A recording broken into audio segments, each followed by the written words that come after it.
ഇസ്ലാമിന് സ്വലാത്ത് നബി തങ്ങൾ പഠിപ്പിച്ചു, മാന്യമായി കൃത്യമായി സ്വഹാബത്തിന് പഠിപ്പിച്ചു. ഇബ്രാഹിമി സ്വലാത്തുണ്ട്, വിവിധങ്ങളായ ഹദീസിൽ വന്നിട്ടുണ്ട്. അതിൽ താജു സ്വലാത്ത് വന്നിട്ടില്ല, സ്വലാത്തുൽ ഫാത്തിഹ് വന്നിട്ടില്ല, ആറ്റക്കോയ തങ്ങളുടെ വന്നിട്ടില്ല, നൂറെ ഹബീബ് വന്നിട്ടില്ല, കമാലിയ സ്വലാത്ത് വന്നിട്ടില്ല, സ്വലാത്ത് വാർഷികം വന്നിട്ടില്ല. സ്വലാത്തുണ്ട്, സ്വലാത്ത് പെട്ടിയില്ല. സ്വലാത്തുണ്ട്, സ്വലാത്ത് കച്ചവടമില്ല. സ്വലാത്തുണ്ട്, സ്വലാത്ത് പാർസലാക്കലില്ല. സ്വലാത്ത് കൊടിമരമില്ല, സ്വലാത്ത് പെട്ടിയില്ല, സ്വലാത്ത് ചോറില്ല. ഇത് പറയുമ്പോഴാണ് ജനങ്ങൾ പറയാ നിങ്ങൾക്ക് സ്വലാത്തില്ല. അതിന്റെ ആപത്ത് ഇപ്പം എന്താ? അതിൻ്റെ ആപത്ത് ഇന്ന് നമ്മുടെ നാടുകളിൽ സ്വലാത്ത് കൊണ്ട് മാത്രം ചൂഷണം ചെയ്യപ്പെട്ട 10,000-ങ്ങളുണ്ട്. എത്ര ആളുകളാണ് ഇരുന്നതിൻ്റെ പിന്നിലിരുന്ന് പണം ഇട്ട് കൊടുക്കാൻ തയ്യാറാണ്, സമയം കൊടുക്കാൻ തയ്യാറാണ്, എത്ര ദൂരം യാത്ര പോകാനും തയ്യാറാണ്. വീട്ടിലിരുന്നു കൊണ്ട് സ്വലാത്ത് ശരിയാവണ്ണ രൂപത്തിൽ ചൊല്ലിയാൽ ഒരു സ്വലാത്തിന് 10 നന്മയുണ്ട്. അതിന് എവിടെയും പോകേണ്ട ആവശ്യമില്ല. അത് എത്തിച്ചു കൊടുക്കാൻ മലായിക്കത്തുകളുണ്ട്. പിന്നെ എത്തിയും കുട്ടികളെ കല്യാണം കഴിപ്പിച്ചു കൊടുക്കുന്നുണ്ട്, അത്ര കുട്ടികൾക്ക് മദ്രസ കൊടുക്കുന്നുണ്ട്, ഇത്ര കുട്ടികൾക്ക് ചോറ് കൊടുക്കുന്നുണ്ട്. അതുകൊണ്ട് നിങ്ങളൊക്കെ സ്വലാത്തുൽ ഫാത്തിഹയിൽ പങ്കെടുക്കണം. അങ്ങനെ ഓരോരുത്തർ ഉണ്ടാക്കിയാൽ ഈ ദീന് പിന്നെ എന്തായി? സഹോദരങ്ങളെ, ഒരു സഹാബിന്റെ ചരിത്രം കാണാൻ ഇബ്നു ഉമർ റളിയല്ലാഹു അൻഹുവിന്റെ മുമ്പിൽ വെച്ചുകൊണ്ട് അദ്ദേഹം ഒന്ന് തുമ്മിയപ്പോൾ അൽഹംദുലില്ലാഹ് വസ്സലാത്തു വസ്സലാമു അലാ റസൂലില്ലാഹ്. ഉടൻ ഇബ്നു ഉമർ റളിയല്ലാഹു അൻഹു ചോദിച്ചു, എന്താണ് ഈ പറയുന്നത്? അദ്ദേഹം പറഞ്ഞു, ഞാൻ ഹംദും സ്വലാത്തും കൂടി അങ്ങോട്ട് കൂട്ടിച്ചേർത്ത് പറഞ്ഞതാണ്. ഇബ്നു ഉമർ റളിയല്ലാഹു തിരിച്ചു ചോദിക്കുകയാണ്, ഇങ്ങനെ നബി തങ്ങളുടെ കൽപ്പനയുണ്ടോ? ഇല്ല, ഞാൻ അങ്ങ് പറഞ്ഞതാണ്.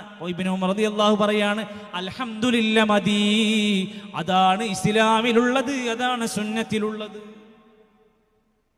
അപ്പൊ എന്ത് സുഖാണ്, എത്ര ലളിതമാണ് ഇസ്ലാം. മുഹിയുദ്ദീൻ മാലയുടെ പഴക്കം എത്രയാണ്? 800 കൊല്ലം പഴക്കമുള്ള ഗ്രന്ഥങ്ങളാണ് നമ്മുടെ നാട്ടിൽ. മുഹിയുദ്ദീൻ മാല 400-ാം വാർഷികമാണ് ആഘോഷിച്ചു കഴിഞ്ഞത്. കുതുബിയ്യത്ത് 300 കൊല്ലമാണ്. ഹദ്ദാദിന് 800 കൊല്ലത്തിന്റെ പഴക്കമാണ്. നബിദിനാഘോഷത്തിന് 700 കൊല്ലത്തിന്റെ പഴക്കമാണ്. സ്വലാത്ത് വാർഷികത്തിന് 30 കൊല്ലത്തിന്റെ പഴക്കമാണ്.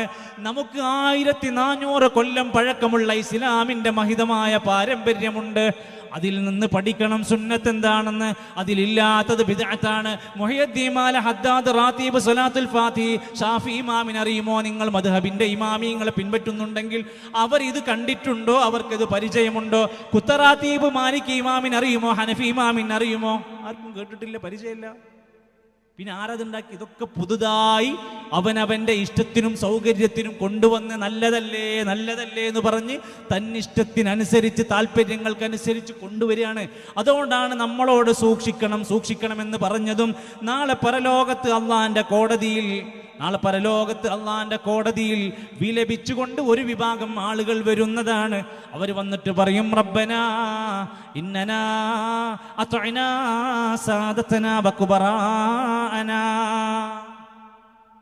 ഞങ്ങളെ റബ്ബേ, ഞങ്ങളെ സയ്യിദന്മാര്, ഞങ്ങളെ നേതാക്കന്മാര് അവര് പറയുന്നത് അനുസരിച്ച് ഞങ്ങൾ ജീവിച്ചു.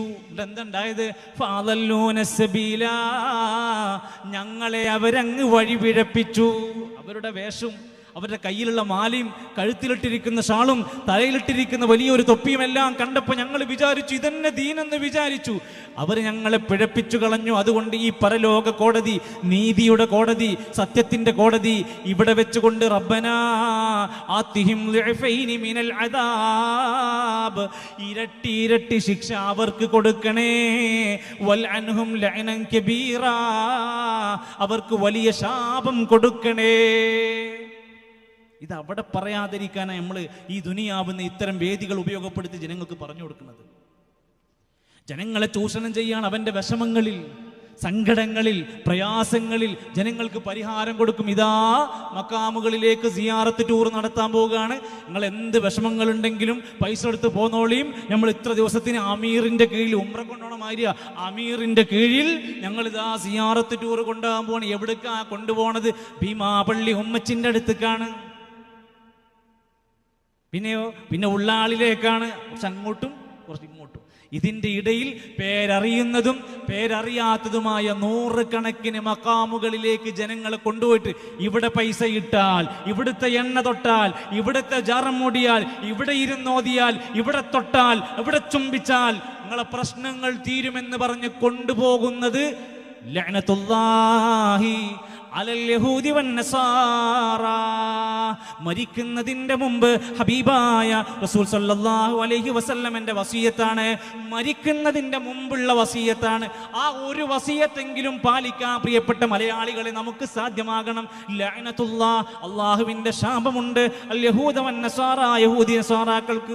എന്തേ കാരണം? ഇത്തഖദു, അവർ ആരാധിച്ചു സ്വീകരിച്ചു, ഖുബൂർ അംബിയാഇഹിം മസാജിദ, അംബിയാക്കന്മാരുടെ ഖബറിടങ്ങളെ സുജൂദിന്റെ കേന്ദ്രങ്ങളാക്കി മാറ്റി. ഈ പണിയല്ലേ ഇപ്പൊ ഏറ്റെടുത്തിരിക്കുന്നത്? അംബിയാക്കന്മാരുടെ ഖബറുകളെ സുജൂദിന്റെ കേന്ദ്രമാക്കിയവർക്ക് ലഅനത്തുല്ലാഹ്. അംബിയയുമല്ല, ഔലിയയുമല്ല, സ്വാലിഹുമല്ല, ആരതാന്ന് പോലും അറിയാത്ത മഖാമുകളിലേക്കാണ് നമ്മുടെ ഖൗമ് പോണത്. ആരാ? ഭീമാപള്ളി ഉമ്മച്ചിന്റെ അടുത്തേക്ക് പോണതെങ്കിൽ അവിടെ ചെന്നിട്ടാണ് എല്ലാ പരാതികളും പരിഭവങ്ങളും പങ്കുവെച്ചുകൊണ്ടിരിക്കുന്നത്. സീമടവൂരിന്റെ കാര്യം നമ്മൾ പറഞ്ഞു. പിന്നീട് മുനമ്പത്ത് പോകുന്നവരവസ്ഥയ്ക്ക് ആ മക്കാമിലേക്ക് പോയിട്ട് ആരോടാണ് ഇവർക്ക് പറയാനുള്ളത്? ഊരും പേരറിയില്ല, ശുഹറത്തൊട്ടും കുറവില്ല, ബഹുമാന്യരൊക്കെ പെറ്റ നാട്, വെളിയങ്കോടുമർ കാളി കുഞ്ഞുമരക്കാർ ഷഹീദോരും ബഹുമാന്യരൊക്കെ പെറ്റ നാട്. ഊരും പേരറിയില്ല, ആരാണ് കിടക്കണതെന്ന് അറിയില്ല, പക്ഷെ ആള് ഫേമസ് ആണ്. എങ്ങനെ ഫേമസ് ആകണത്? വെളിയങ്കോട്ടിൽ നിന്ന് കിട്ടിയതാണ് ആ ഡെഡ് ബോഡി, അതുകൊണ്ട് കറാമത്തുണ്ട്. മക്കത്തുള്ള അബൂജഹലിന് കറാമത്തില്ല, അതിനേക്കാൾ വലുതുണ്ടോ? പിന്നെ വേറെ എവിടുന്നെങ്കിലും കിട്ടുന്ന ഒരാള്. അത് കൊല്ലം ജില്ലയിൽ ഓച്ചിറയിൽ ചെന്ന് നോക്കിയാൽ അവിടെ കാണുന്നത് ദാമോദരൻ എന്ന് പറയുന്ന മനുഷ്യന്റെ മക്കാമിലേക്കാണ് കൊണ്ടുപോകുന്നത്. ഓച്ചിറ ഉപ്പൂപ്പയുടെ മക്കാമിലേക്ക്. ആരാ ഓച്ചിറ ഉപ്പൂപ്പാന്റെ പേരെന്താ? ദാമോദരൻ എന്നായിരുന്നു പേര്. എന്നോട് ക്ഷമിക്കണം. അച്ചാറ്, ആ അവിടുത്തെ മാലിന്യത്തിൽ നിന്ന് അച്ചാറ് തോണ്ടി കഴിച്ചിരുന്ന ആ മനുഷ്യൻ മരിച്ചോ ആഴ്ചകൾ കഴിഞ്ഞപ്പോൾ നമ്മുടെ കൗമിൽ നിന്ന് ചിലർ ചെന്നിട്ട് ജാറം മൂടിയിട്ട് പറഞ്ഞു, ഇത് ദാമോദരനല്ല, ഓച്ചിറ ഉപ്പൂപ്പ ഖദ്ദസല്ലാഹു സിർറഹുൽ അസീസ് എന്ന പോസ്റ്റ് ഒട്ടിച്ചു. പൈസ ഉണ്ടാക്കി. കണ്ണൂർ ജില്ലയിൽ ജാറമുണ്ട്, 3 പെറ്റുമ്മ ജാറം, 3 പെറ്റു. അതുകൊണ്ട് എന്താ ഇവിടെ 9 10 പെറ്റൂല് കിടക്കുക. 3 പെറ്റുമ്മ ജാറം. എന്നിട്ട് എന്താണ് പണി? കുട്ടികളില്ലാത്തവരൊക്കെ പോയി തൊട്ടിൽ കിട്ടുക. നമ്മൾ ആലോചിച്ചു, സാധാരണ കുട്ടികൾ എപ്പോഴാണ് നമ്മൾ കെട്ടല്? തൊട്ടിൽ കിട്ടൽ കുട്ടികളെ കിട്ടുന്ന സമയത്താണല്ലോ. കിട്ടാൻ വേണ്ടി തൊട്ടിൽ കിട്ടുക, അവിടെ കൊണ്ടിട്ട് ആകെ തൊട്ടിലോണ്ട് മാലയാണ് അവിടെ. മണ്ണാർക്കാട് ചെന്ന് നോക്കി നിങ്ങൾ, ഒരു മരത്തുമ്മലാണ് വള്ളി കെട്ടിയിരിക്കുന്നത് കുട്ടികളെ കിട്ടാൻ വേണ്ടിയിട്ട്. ആ മരത്തിന്റെ വള്ളിമ കൊണ്ടുപോയിട്ട് പിടിച്ചുകൊണ്ട് ഓരോ പ്രാർത്ഥനകളൊക്കെ ചൊല്ലിയാൽ കുട്ടികളെ കിട്ടുന്നതാണ് അവിടെ ചെല്ലുകയാണ്. ഞാൻ പറഞ്ഞു വന്നത്, ഇസ്ലാമിൽ സിയാറത്ത്, ഖബർ സിയാറത്ത് പഠിപ്പിച്ചത് കുട്ടികളെ കിട്ടാനും ആഗ്രഹം നടക്കാനും ഭർത്താവിന് ജോലി കിട്ടാനും നമ്മുടെ വീട്ടിലെ കുടുംബ വഴക്ക് തീരാനൊന്നല്ല ഖബർ സിയാറത്ത്. ആ ഖബർ സിയാറത്തിനെ കുറിച്ച് പറഞ്ഞത് എന്തിനാ? ഫഇന്നഹാ തുദക്കിറുകുമുൽ മൗത വതുദക്കിറുകുമുൽ ആഖിറ. പരലോകം ഓർക്കാനാ, മരണം ഓർക്കാനാ, നന്നാവാനാ, കണ്ണ് കലങ്ങാനാ, കരയാനാണ്, മനസ്സലിയാനാണ് ഖബർ സിയാറത്ത്. ഇവിടെ ഉണ്ടാവുണ്ടോ? എന്നിട്ട് ഈ സ്ഥലങ്ങളിൽ എന്താ നടക്കുന്നത്? ആന വരുന്നു. എപ്പോ? ഉറൂസിന്, ഖബർ സിയാറത്തിന് വരികയാണ് ആന. ശിങ്കാരിമേളം, പിന്നെ ഫാസിലാബാനുവിന്റെ ഗാനമേള, താജുദ്ദീൻ വടകന്റെ ഷോ, എല്ലാ കൊല്ലം ഷാഫിന്റെ ഗാനമേള. എവിടെ? മക്കാമുകളിൽ, ദർഗകളിൽ, ഉറൂസുകളിൽ. റസൂൽ സല്ലല്ലാഹു അലൈഹി വസല്ലം മരിക്കണതിന്റെ മുമ്പ് പറഞ്ഞ വാക്ക്, അല്ലാഹുമ്മ ലാ തജ്അൽ ഖബരി ഈദാ, എൻ്റെ ഖബറിനെ ഒരു ആഘോഷ കേന്ദ്രമാക്കി മാറ്റരുതേ. സ്വഹാബത്ത് ഉസ്മാൻ റളിയല്ലാഹു അൻഹുവിനെ പറ്റി പറയാറുണ്ട്, ഉസ്മാൻ റളിയല്ലാഹു ഖബർ കണ്ടാൽ നിന്ന് കരയാറുണ്ടായിരുന്നു.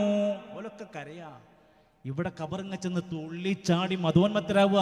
എന്നിട്ട് ആനയുടെ കുത്തേറ്റ് 3 പേർ മരിച്ചു. എവിടുന്ന്?